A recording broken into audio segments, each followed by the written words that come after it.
नमस्कार मित्रांनो, मी सांगलीकर प्रदीप आपल्या डेली मराठी ब्लॉगमध्ये तुमचे सर्वांचे स्वागत। इंजिनिअरिंगच्या या विषयामध्ये आणि दररोजच्या मेंटेनन्स फील्डमध्ये अशा अनेक टेक्निकल गोष्टी शिकायला मिळतात। तोड फोड मोड आणि परत जोड हे म्हणजे मेंटेनन्सचं एक ब्रीदवाक्यच आहे। मित्रांनो, हे दृश्यात दिसत असलेली वेल्डिंग मशीन आहे, त्याबरोबरच आज मेंटेनन्ससाठी पॅकिंग मशीन आलेली। किराणा मालाच्या दुकानामध्ये तसेच अनेक ठिकाणी अशा मशीनचा वापर करून प्लॅस्टिक बॅग पॅक केले जातात। मार्केटमध्ये ही मशीन आपल्याला 1500 ते 2000 या भावामध्ये मिळते।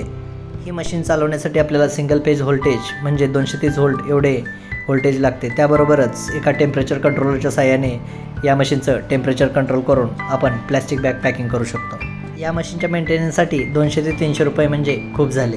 एका पॅकिंग मशीनसोबतच एक वेल्डिंग टॉर्च आज रिपेअरसाठी आलेली। या टॉर्चच्या मदतीने SS मटेरियल म्हणजे स्टेनलेस स्टील मटेरियल वेल्ड केले जाते।